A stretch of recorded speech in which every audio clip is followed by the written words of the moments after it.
يا ربي بالمصطفى بلغ مقاصدنا واغفر لنا ما مضى يا واسع الكرم.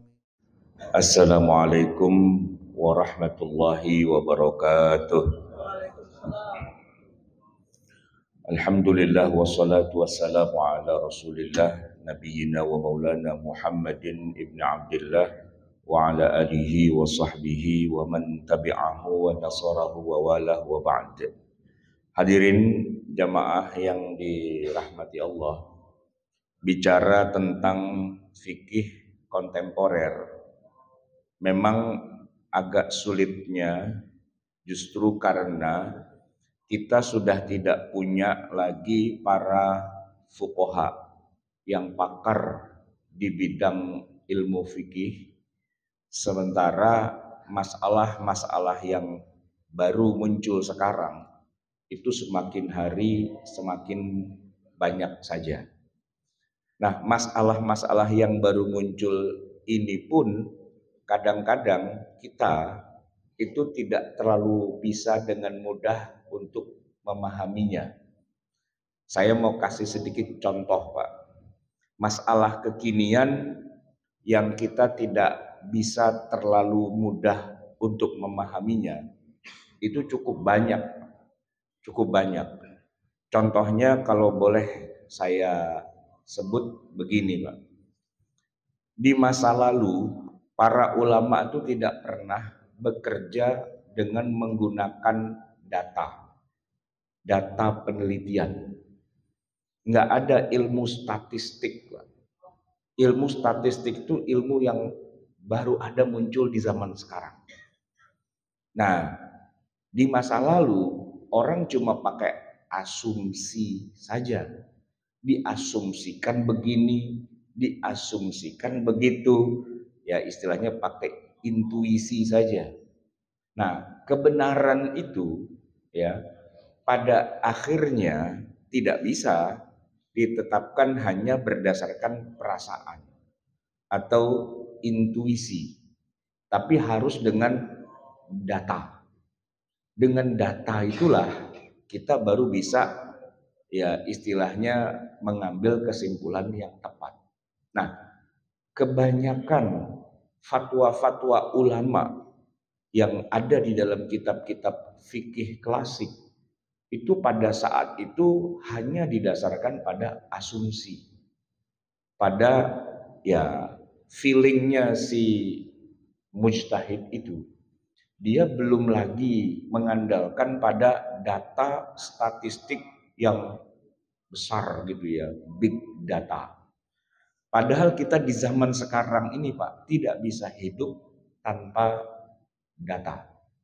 Saya kasih contoh nih, Pak.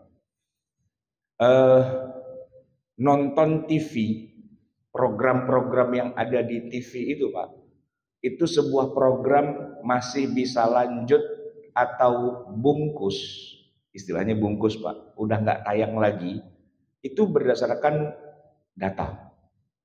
Cuman orang awam yang tidak terbiasa dalam dunia pertelevisian, televisi terestrial, itu pasti bingung gitu.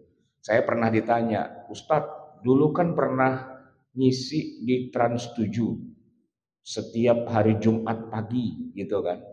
Kok sekarang udah enggak? Jawabannya simpel. Ya udah dibungkus programnya. Maksudnya gimana dibungkus? Ya penontonnya turun gitu, Pak.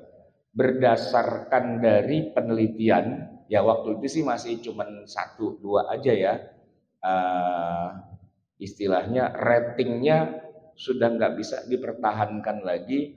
Para pemasang iklan itu sudah mulai bergeser kepada program-program yang acaranya ditonton oleh orang banyak.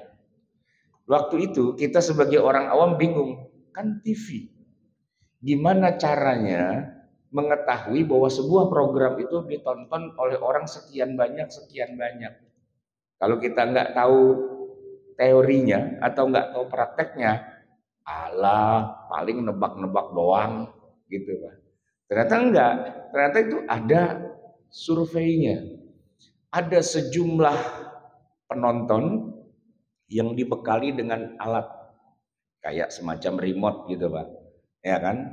Nah alat itu emang tidak semua penonton se-Indonesia, tapi pakai metode sampling, sampelnya saja. Jadi satu daerah begitu ya, tidak semua yang nonton TV itu dibekali alat itu, tapi diambil sampel.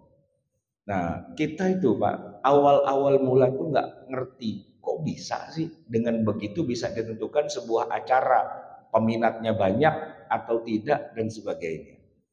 Nah, tapi setelah ya malang melintang juga dalam dunia pertelevisian, lama-lama saya akhirnya paham juga gitu ya. Oh, berarti kalau penontonnya banyak, acara ditayangin terus. Tapi memang satu ketika dia akan turun juga. Walaupun acaranya bagus, hebat, apa dan sebagainya, tapi nanti ada juga masanya dia akan turun berganti dengan yang lain, dikemas ulang dan seterusnya dan seterusnya. Nah, data kayak gitu tuh Pak, kita kebanyakan nggak paham. Kok bisa sih ada data kayak gitu? Nah, nggak semua orang yang sekolah Pak mengerti ilmu statistik kayak gitu. Untuk menentukan suatu program masih bisa dipakai apa enggak gitu. Yang baru saja pada melek ini Pak, pemilu dan pilkada. Banyak orang ya pengamat yang masih jadul cara berpikirnya Pak. Dia punya ikatan batin sama calon pejabat tertentu atau oleh partai tertentu dan sebagainya. Sehingga dia berpikir, wah kalau lagi kampanye orangnya banyak. Balihonya di mana-mana ada. Ya kan, alat-alat media kampanyenya banyak, berarti menang nih, gitu Pak. Ternyata begitu disurvei Pak, anjlok, nggak ada. Dan ketika betul-betul dilaksanakan pemilu atau pilkadanya, terbukti apa yang disurvei hasilnya juga sama-sama anjlok. Nah kalau yang nggak ngerti ilmu statistik pasti bilang curang kan gitu Pak. Nah padahal bukan masalah curang, emang surveinya sudah dari awal survei saja sudah tidak menjanjikan. Dari situ Pak, sekarang orang sudah mulai berpikir mau dukung calon, entah itu bupati, entah itu gubernur, entah itu siapapun, lihat surveinya dulu. Kalau surveinya bagus, kita dukung. Kenapa? Karena kemungkinan menangnya gede. Ngapain kita berinvestasi di orang tokoh ya? Tokoh ini mungkin saya sama dia sangat setuju. Tapi mohon maaf, survei Anda kecil banget. Kalau saya pun perjuangkan belum tentu Anda bisa menang. Nah, maka pada akhirnya survei itu kemudian menjadi tolok ukur. Nah, gitu Pak. Jadi orang mau berinvestasi pada satu produk atau pada satu calon, lihat surveinya dulu. Kalau surveinya bagus, walaupun calon itu bukan dari kita, tapi saya invest di sini cakep nih. Ya, investlah di situ, ya kan? Nah, pada akhirnya kemudian orang jadi tahu, oh, bahwa tingkat penerimaan ya seorang calon di tengah masyarakat itu akan sangat menentukan nanti dia menang apa enggak. Dan begitulah dalam ilmu marketing Pak, harus ada survei. Disurvei dulu dan survei itu hasilnya akan sangat ya dekat sekali dengan kenyataannya. Nah, ilmu tentang survei ini Pak, ilmu tentang data ini oleh kebanyakan ulama kita itu belum dikenal. Aneh gitu Pak. Dianggap masih ilmu apaan kayak gitu, ya kan? Padahal dari zaman Rasulullah Nabi Muhammad Shallallahu Alaihi Wasallam, beliau sudah sangat dekat dengan urusan survei ini. Sebagai pemimpin tertinggi, Rasulullah paling sering menggelar survei. Ya mungkin surveinya nggak kayak zaman sekarang pakai HP, pakai apa gitu ya. Tapi beliau pengen tahu opini yang berkembang di tengah masyarakat dan seringkali Nabi berkompromi dengan hasil survei. Contoh, waktu mau terjadi perang Uhud, kalau menurut Nabi sebagai pemimpin, kita nggak usah menyongsong lawan. Kita bertahan saja di dalam kota Madinah. Tapi survei menunjukkan hal yang berbeda. Kebanyakan penduduk Madinah opininya adalah kita maju ke depan menyongsong lawan di medan perang, bukan bertahan di dalam kota. Jadi apa yang jadi pendapat pribadi Rasulullah itu bertentangan dengan hasil survei. Nah, saat itu Pak, walaupun beliau seorang nabi yang dapat wahyu dari Allah, tapi beliau membuka peluang itu. Dan setelah melihat hasil surveinya, kebanyakan opininya adalah maju dan bukan bertahan. Nabi pun mengatakan, ya sudah, kalau gitu kita maju, apapun resikonya kita hadapi. Nah, jamaah sekalian, problemnya adalah kebanyakan kita menganggap bahwa yang namanya Nabi SAW itu sudah, ya memang beliau maksum ya, tapi seolah-olah apapun yang beliau katakan itu udah pasti benar, udah pasti wahyu, ya kan, nggak bisa didebat dan sebagainya. Tetapi ternyata Rasulullah sendiri sangat terbuka dalam hal-hal seperti itu. Setahun sebelum perang Uhud ada perang Badar. Pada saat perang Badar, Nabi tidak survei. Nabi langsung tentukan kita posisinya di sini, gitu kan? Nah, ada sebagian sahabat yang memang mungkin ya beliau itu pakar juga dalam strategi perang. Kalau melihat secara sekilas, ini nih apa yang Nabi tetapkan sebagai panglima, sebagai komandan perang, kayaknya nggak tepat. Tapi dia masih ragu, kenapa Nabi ngambil tempat di sini? Apakah berdasarkan wahyu atau cuman logika? Maka dengan sopan dia bertanya, mohon maaf ya Rasulullah, engkau harus kami taati.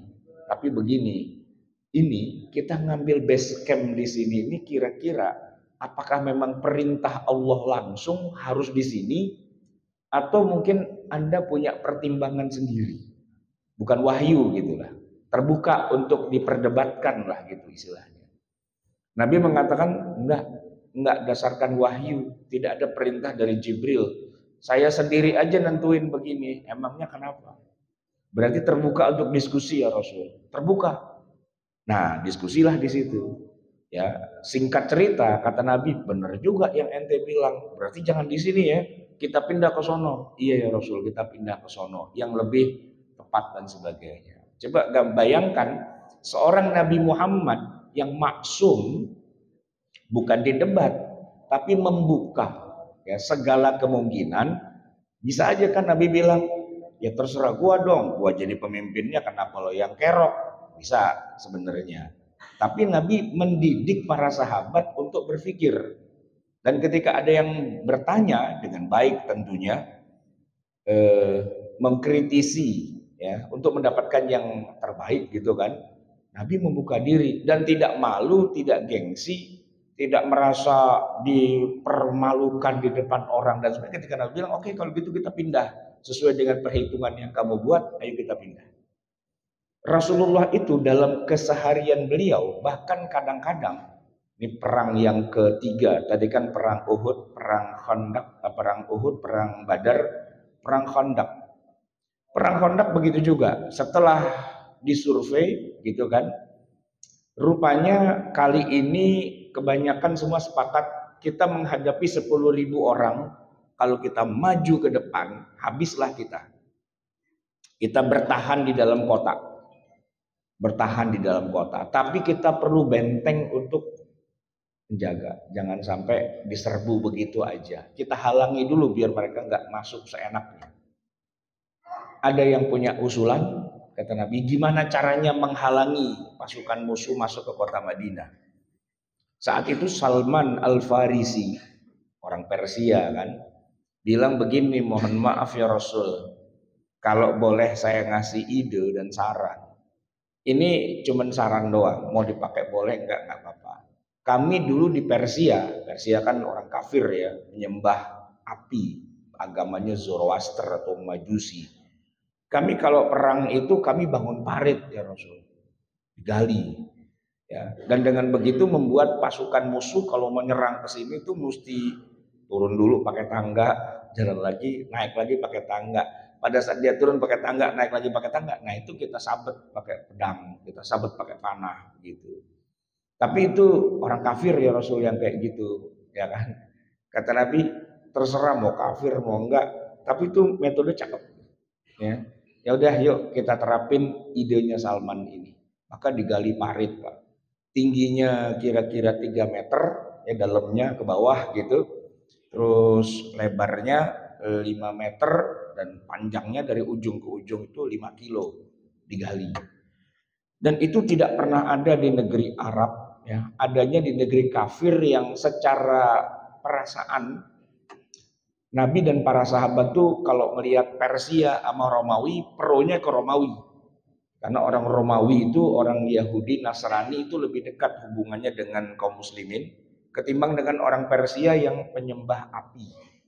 Ya, jadi di dalam surat Ar-Rum 130 Allah menceritakan wa yauma idzi yafrahul mu'minun, dan pada hari di mana orang Romawi yang Kristen atau yang Yahudi itu bisa mengalahkan orang Persia, orang-orang Islam, para sahabat itu bergembira dengan kemenangan orang Yahudi melawan orang Persia.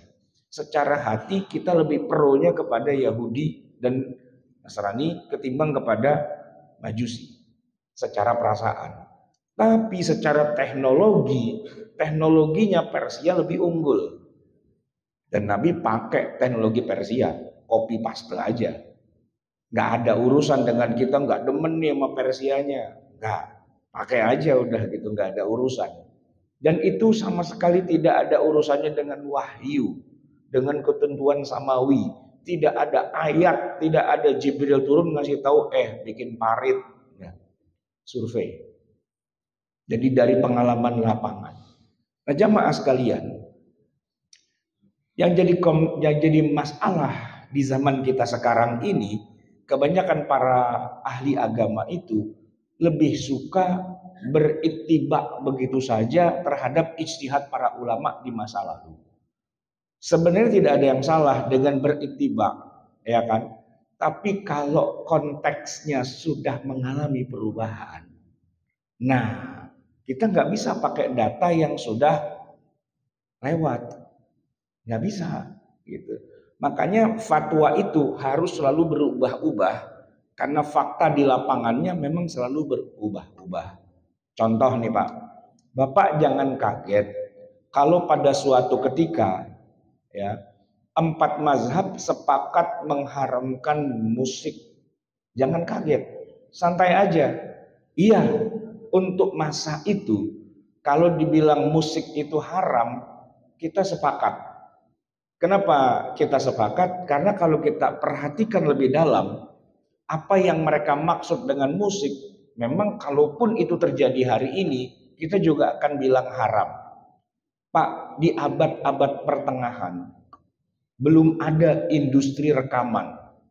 Belum ada orang dengerin musik pakai kaset piringan hitam atau pakai Spotify apa, enggak ada. Musik itu live. Musik itu sebuah pesta yang di dalamnya, nah ini dia Pak, pesta itu di dalamnya selalu ada kemaksiatan. Itu sudah include, nggak bisa enggak. Ya, saya kasih contoh gini Pak. Kalau ada dangdutan, orang punya hajatan di kampung-kampung Pak, dangdutan, kan ada biduannya, ya kan Pak. Lalu ada istilah nyawer Pak. Tahu nyawer kan Pak? Ini ada biduan, terus kita nyawer Pak. Nyawer tuh ngapain Pak? Dengerin musiknya? Enggak. Nyelipin duit 100 ribuan di kutangnya si penyanyi dangdut yang bajunya udah nggak jelas itu kan? Ya kan? Jadi yang disebut dengan ini ada dangdut, rupanya bukan musiknya doang, tapi berzinanya gitu di situ. Ya kan? Ya kalau emang begitu mah kita sepakat haram lah. Dangdut haram, iya dangdut yang gimana ya? Coba lihat kayak apa konteksnya gitu, ya kan? Kalau dia sambil berzina, dia sambil minum homer, sambil kagak sholat, 3 itu sudah lengkap gitu Pak. Cuman di masa itu, ya kan? Ketika para ulama bilang musik itu haram, nah masalahnya adalah kita menganggap musik yang ada di zaman sekarang itu sama di masa itu. Padahal kan beda Pak, musik di zaman itu dengan di zaman sekarang. Musik zaman sekarang nih Pak, kita punya HP. Di HP kita ada ringtone, ya kan? Lagi sholat bunyi ting tong gitu Pak. Kira-kira begitu dengar suara musik kita langsung berzina nggak Pak? Ya kan enggak. Ya kan HP kita nih, HP-nya para ustadz ada musiknya itu Pak. Apakah kalau dengar suara ting tong langsung berhenti kagak sholat? Enggak kan? Langsung minum homer? Ya enggak. Gitu. Karena dia jadi sesuatu yang terpisah pada akhirnya.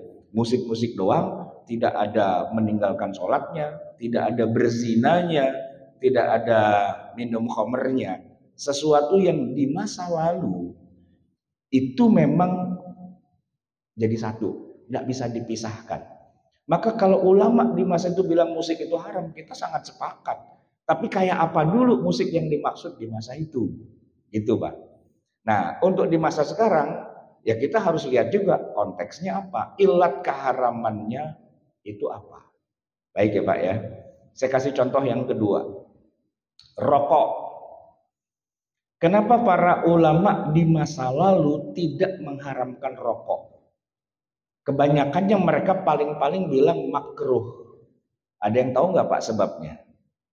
Ya karena rokok yang mereka maksud di masa itu dengan rokok yang ada di zaman sekarang itu dua benda yang berbeda. Dua benda yang berbeda. Di masa lalu orang kalau dibilang ngerokok itu Pak, tembakau dibakar.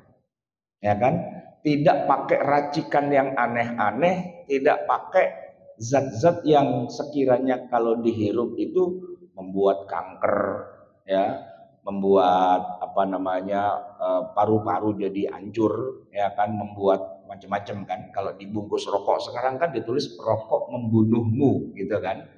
Nah dari mana kata-kata rokok membunuhmu? Ya mungkin sebagian orang bilang itu bisa-bisanya industri rokok aja karena saingan dengan dunia tembakau. Enggak juga. Ya memang kalau dilihat dari survei, ya kan, berbagai macam penyakit dalam, ya, yang mengenaskan itu kalau dilihat secara surveinya, rata-rata para penderita itu kalau dicek lebih banyak yang perokok. Nah, dari situ kemudian kalau begitu seandainya bisa hidup tanpa rokok modern hari ini, tentu resikonya lebih ringan, gitu kan? Jadi bahwa rokok itu berbahaya, iya. Rokok itu banyak madorotnya, iya. Gitu kan. Cuman yang jadi masalah begini Pak.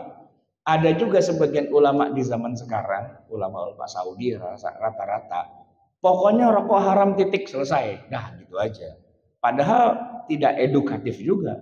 Bukan masalah haram atau tidaknya, ya kan? Tapi dampaknya. Nah, kalau dari segi penelitian, survei, database yang besar, sebuah masyarakat yang tingkat ngerokoknya tinggi, itu bisa didapat datanya memang risiko kena kankernya lebih tinggi, risiko kena ini semua jadi tinggi, gitu kan. Nah kalau begitu hindari, gitu kan. Cuman oleh kalangan agamawan, bahasanya jadi lucu Pak, bukan hindari, langsung bilang haram. Ya kan nggak pas juga kalau tiba-tiba dia bilang haram, karena nanti akan ada yang lawan. Tuh saya ngerokok, nggak mati, nggak kanker, nggak apa-apa. Siapa bilang rokok membunuhmu? Tuh saya tiap hari ngerokok nggak mati, kan gitu Pak ya. Nah, tinggal bagaimana mengemas kalimatnya. Rokok modern itu ya kita akui banyak madorotnya, sebaiknya ditinggalkan, kan gitu ya. Nah, tapi sebagian kalangan ulama tradisional nggak ngerti itu semua. Dari dulu rokok itu nggak pernah haram, paling jauh cuma makruh karena bau mulut. Berhentinya cuma sampai di situ Pak, cuma bau mulut doang. Sehingga orang kalau bau mulut habis merokok makruh dia ke masjid dan sebagainya. Maka kalau kita lihat di beberapa pesantren yang tradisional ya, sambil ngaji sambil kebal-kebul gitu Pak, ya kan. Ini rokok nggak ada madorotnya, kenapa tiba-tiba dia bilang haram gitu. Yang bilang haram juga bilang gitu, pokoknya rokok madorot jadi haram. Jadi berantem tuh Pak antara apa namanya yang ahli hisab ya dengan yang anti hisab gitu. Kalau ustadz di Jakarta umumnya rata-rata yang anti rokok. Jadi antum nih orang Jakarta dengerin pengajian pasti ustadznya bilang rokok haram, dah gitu aja. Tapi kalau Bapak agak ke pinggir-pinggiran dikit, ya ke kampung-kampung, kiai-kiai kampung, itu sambil ngaji sambil merokok Pak, kebal-kebul gitu kan. Nah itu pokok permasalahannya adalah yang satu berfatwa dengan objek penelitian yang berbeda dengan yang lainnya. Kalau rokok di zaman dulu Pak, cuman tembakau doang, dibakar nggak ada pengaruhnya. Ya istilahnya pada masa itu yang muncul madharatnya sekedar bau mulut, dah gitu aja, ya kan?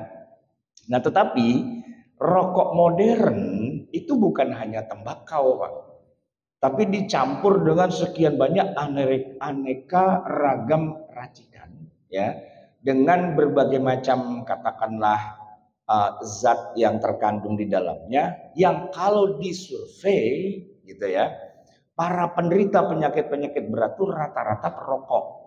Nah, yang tidak merokok umumnya lebih aman, sehingga Bapak nggak usah kaget kalau ada dokter ngerokok, ya kan? Karena ya resiko aja sih Pak.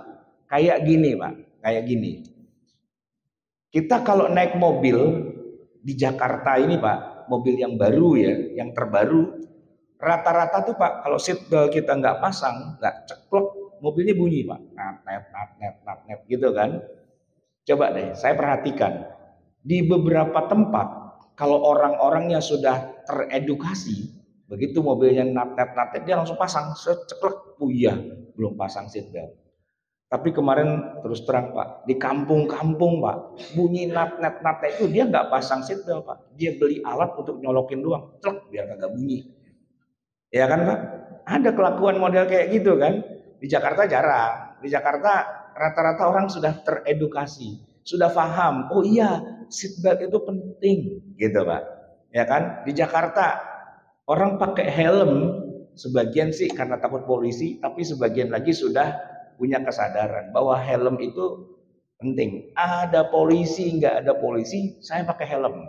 Udah ada tuh Pak. Tapi kalau di kampung Pak, nggak. Gitu. Helm nggak penting.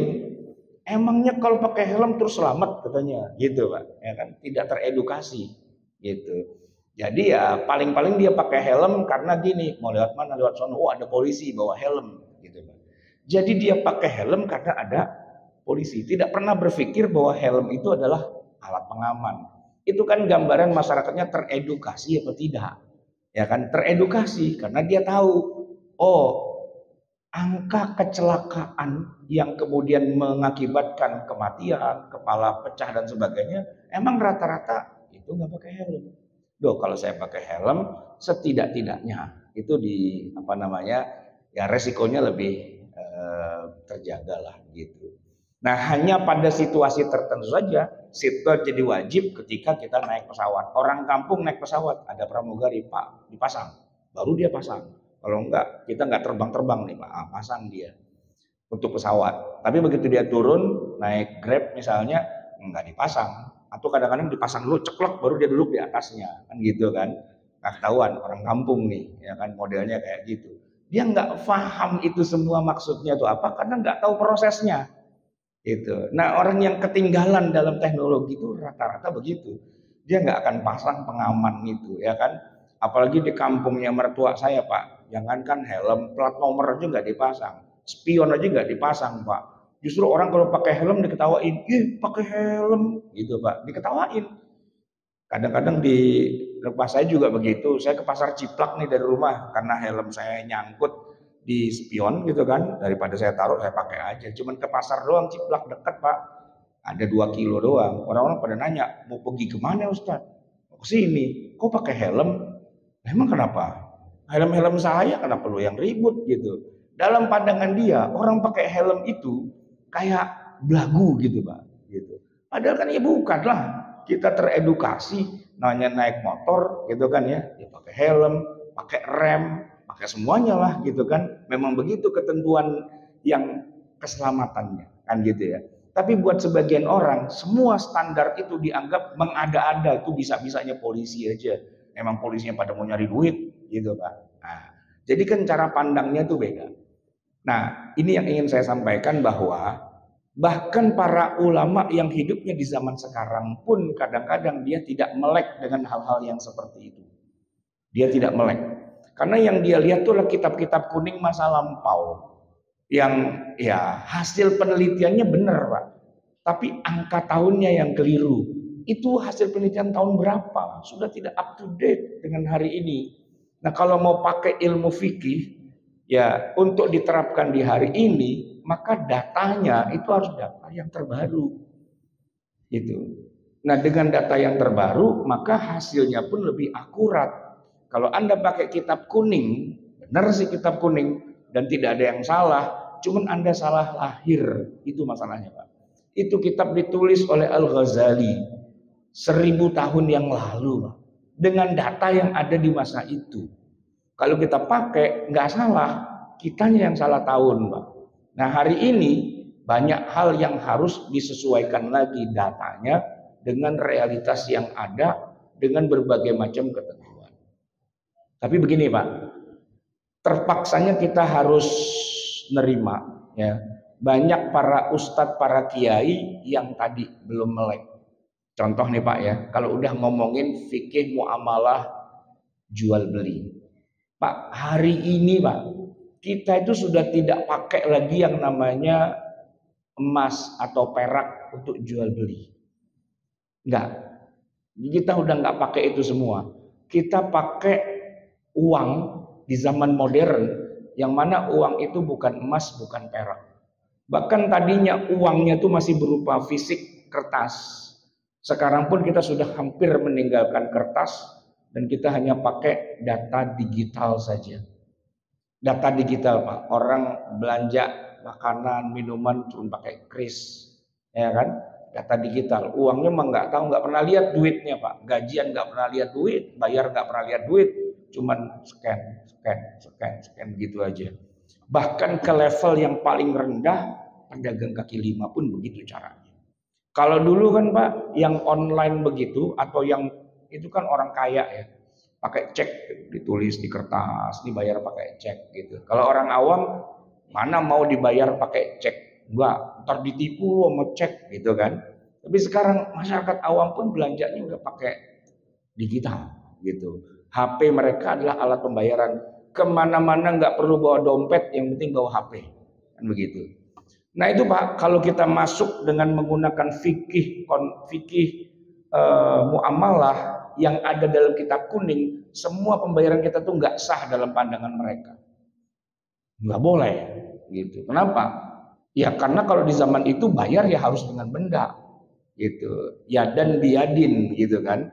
Emas ditukar dengan beras, emas ditukar dengan makanan, padi, apa harus ada benda yang dipertukarkan. Kalau sekarang bendanya nggak ada yang kita pertukarkan, berarti tidak memenuhi rukun jual beli. Iya sih, dan itu emang tidak boleh yang kayak kita lakukan kalau itu dilakukannya di masa mereka. Tapi di masa kita sekarang nggak pakai. Kenapa? Karena ya mau nggak mau, mana mungkin kita kemana-mana bawa emas, ya kan? Di masa lalu Pak, transaksi jual beli itu kan harus ada akadnya. Dengan ini saya bayar dengan harga sekian. Terus yang ini yang terima, saya terima uangnya, saya terima gitu Pak. Ada akadnya ya kan. Ya kalau sekarang kita naik angkot pakai akad Pak, ribet urusannya ya kan. Kita gedok-gedok aja, dok, kiri Pak. Duit 5.000 aja kita kasih begitu doang, nggak pakai ngeliat kondekturnya. Dia balikin 1.000 gitu kan, nggak pakai ngeliat dan nggak pakai ngomong.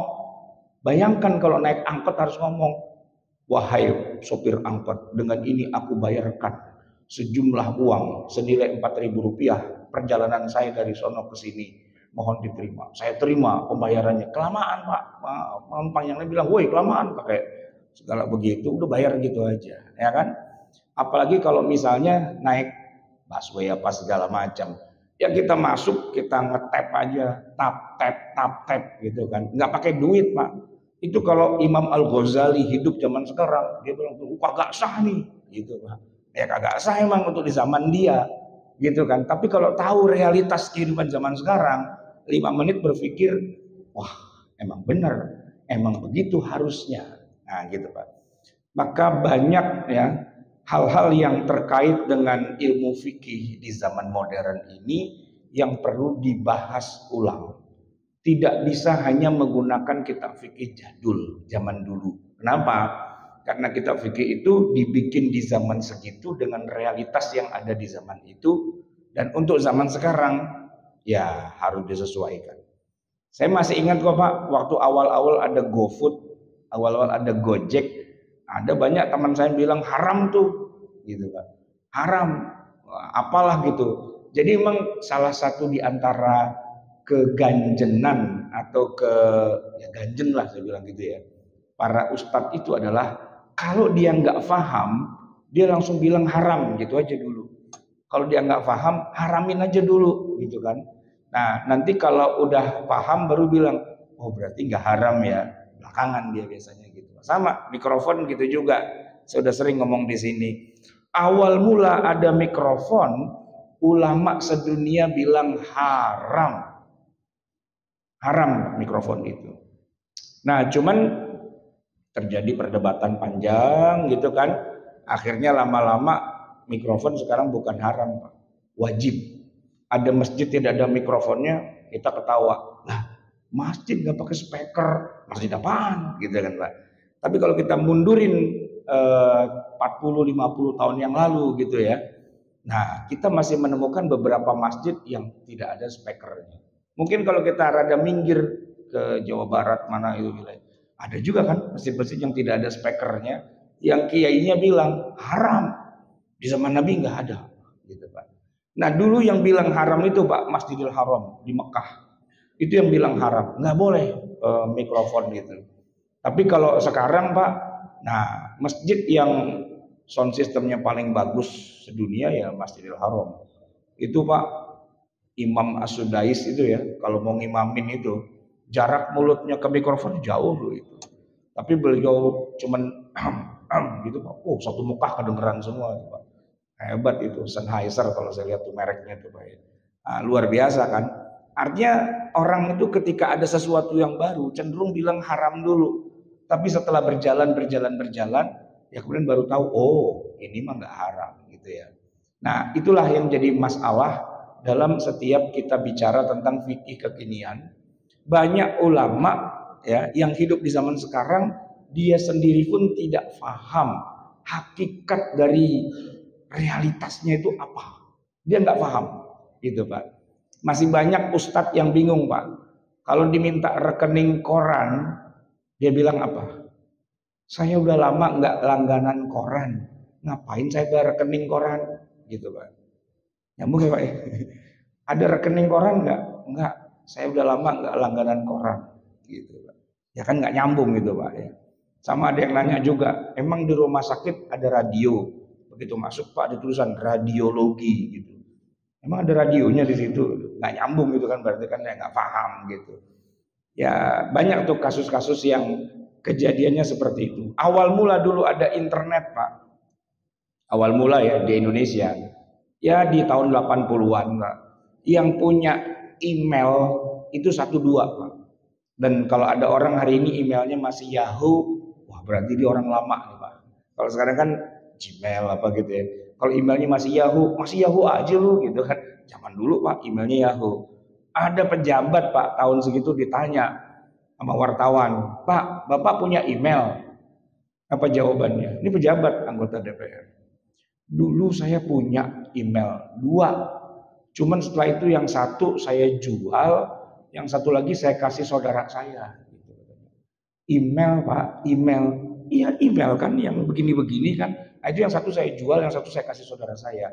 Itu mah desktop Pak, bukan email. Emang beda ya katanya. Nah kan ketahuan. Kuper banget tuh jadi pejabat gitu kan.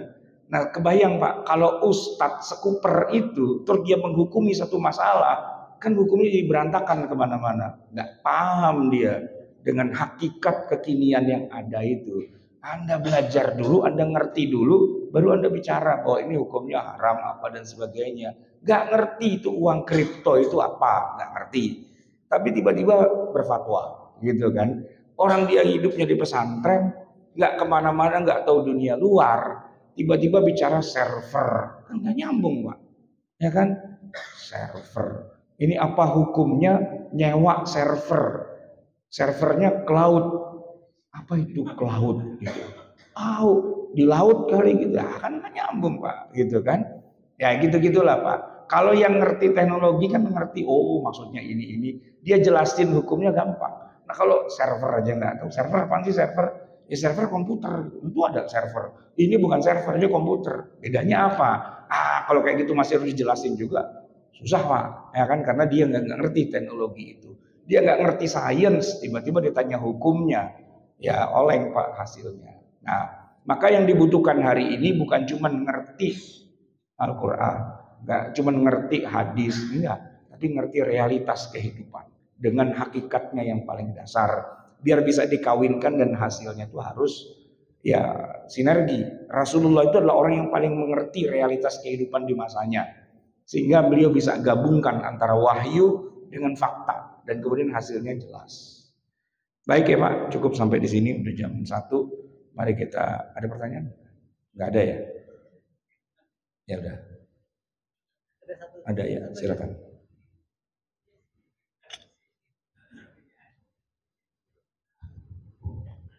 Assalamualaikum warahmatullahi wabarakatuh. Waalaikumsalam. Kalau kali tadi masalah tidak pakai helm. Banyak ustaz itu kayak di jalan raya itu hanya sebatas pakai peci. Ya. Itu apa termasuk perbuatan fasik? Waalaikumsalam warahmatullahi. Enggak cuma salah bergaul aja sih. Bergaulnya sama orang-orang yang cara berpikirnya masih di situ-situ aja, kagak maju. Coba jajarin dia tinggal di satu daerah yang orangnya semua sudah well educated gitu, yang sudah terdidik semua, dia akan paham gitu Pak. Saya pun termasuk rada kampung Pak, saya. Karena begini Pak, ini terus terang aja, saya kalau pakai seat belt di mobil, itu kan cuma yang depan doang, kalau yang belakang kan enggak. Nah kalau di beberapa negara yang maju, belakang pun pakai seat belt. Dan anak kecil itu tidak di depan Pak, di belakang. Bapak nonton film Hollywood, anaknya nggak mungkin di depan Pak, dia di belakang. Walaupun emaknya nyetir, anaknya kecil nih, jemput dari sekolah, anak tuh di belakang, gitu, nggak di depan. Karena kalau anak kecil pakai seat belt, mental dia nggak bisa, gitu kan. Saya baru tahu itu ya setelah gaul lah gitu ke sono kemari gitu kan. Nggak pernah gaul ya nggak tahu itu semua. Nah, apalagi Pak Ustadz, gaulnya sama yang seturuan dia doang. Dia bilang apa? Nih, ini anunya Pak. Peci dengan helm tuh kuatan peci, dia bilang. Ini kalau nggak percaya peci gua banting, wah pecah nggak? Agak. Helm kalau gua banting pecah. Kuatan mana? Peci sama helm katanya kan begitu. Ya namanya Ustadz banyak akal kan, banyak omong. Cuman salah gaul Ustadz model kayak gitu. Gaulnya sama orang-orang yang seturuan dia doang, gitu kan. Coba suatu hari diundanglah Ustadz itu ke Mabes Polri suruh ceramah. Pakai helm nggak dia Pak? Pakai dong, ya nggak? Mau ditangkap sama polisi kan gitu ya. Nah gitu. Tapi memang kebanyakan ustadz kita tuh kampungan rata-rata. Terus terang aja, mohon maaf, teman-teman saya sendiri rata-rata orang kampung. Jadi cara berpikirnya tuh masih di belakang, nggak di depan gitu. Dia menganggap semua peraturan lalu lintas itu semua kalau nggak ada polisi hajar bleh, gitu kan. Dan itu yang kejadian Pak. Saya kan sering ngisi pengajian subuh, berangkat jam 4 Pak. Ya kalau udah jam 4 itu kan kosong emang di mana-mana. Begitu ada lampu merah, berhenti apa jalan terus Pak? Jam 4. Saya kan dari rumah tuh, Jalan Satrio, keluar Sudirman, terus kolong jembatan Semanggi, terus sampai Senayan tuh bundaran tuh lampu merah nyala tuh Pak, jam 4. Lurus terus apa berhenti? Kalau saya berhenti Pak, karena saya orang modern gitu. Kalau yang lain lurus aja. Begitu saya berhenti Pak, yang di belakang klakson, ten, woi merah woi, jalan terus sepi gak ada orang. Nah, orang kampung nih di belakang Pak. Kampungan gitu. Kalau saya mah taat itu bukan karena takut sama polisi. Kalau bicara polisi nggak ada polisi. Lagian saya sering ngisi di Mabes, apa urusannya gitu kan. Tapi kan itu bukan karena saya takut, tapi saya tahu ini sebuah peraturan dibuat untuk ketertiban, walaupun nggak ada orang. Saya pernah lucu juga Pak, di satu komplek pengeboran minyak ya, di Riau itu kan dulu ada Chevron ya. Saya diantar sama sopir di dalam kompleknya itu kan American sekali. Kita masuk ke jalan di dalam komplek itu, di pertigaan, sopirnya berhenti narik rem tangan. Krek. Itu jam 10 malam nggak ada orang, sepi Pak. Dia cuma mau masuk aja, terus dia berhenti tarik rem tangan. Saya bilang, kenapa berhenti, Ber? Ya Ustadz, ini kita di komplek minyak. SOP-nya begini, walaupun nggak ada mobil lewat, tapi kita kalau masuk itu berhenti dulu, tarik rem tangan. Setelah itu lihat kanan kiri, kalau kosong baru kita gas lagi. Tapi kan nggak ada orang.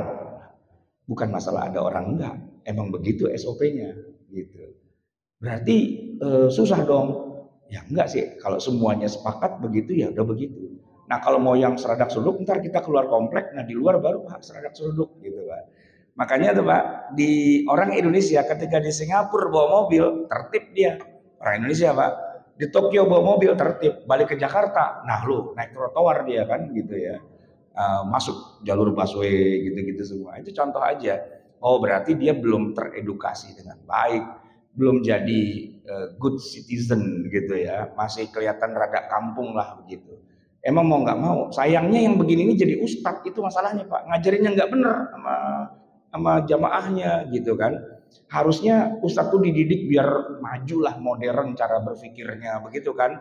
Jadi dia mengajarkan hal-hal yang baik ke tengah masyarakatnya. Gambarkan bahwa Islam itu maju, modern, berperadaban, punya istilahnya hadharah gitu. Bukan menggambarkan suasana di kampung yang semerawut dan sekanak-kanaknya kan gitu harusnya. Tapi kan susah ngomong sama orang yang memang gaulnya sama dia doang. Susah itu. Mesti kita ajak dia main yang agak jauhan, ke Amerika kayak kemana gitu biar kebuka cara berpikirnya gitu Pak ya. Udah gitu aja Pak, cukup, ntar keburu siang. Kita tutup dengan doa. Bismillahirrahmanirrahim. Alhamdulillahirabbil alamin, hamdan yuwafi ni'amahu wa yukafi mazidah. Ya Rabbana lakal hamdu wa lakal syukru kama yanbaghi li jalali wajhika wa li'azimi sultanika. Allahumma shalli wa sallim wa barik ala sayyidina Muhammadin wa ala ali sayyidina Muhammad. Rabbana zalamna anfusana wa illam taghfir lana wa tarhamna lanakunanna minal khasirin. Rabbana amanna bima anzalta wa ittaba'na ar-rasula faktubna ma'asy syahidin. Rabbana la tuzigh qulubana ba'da idh hadaytana wa hab lana min ladunka rahmah innaka antal wahhab. Rabbana atina fid dunya hasanah wa fil akhirati hasanah wa qina adzabannar. Wassallallahu ala sayyidina Muhammadin wa ala alihi wasallam. Walhamdulillahirabbil alamin. Wassalamualaikum warahmatullahi wabarakatuh.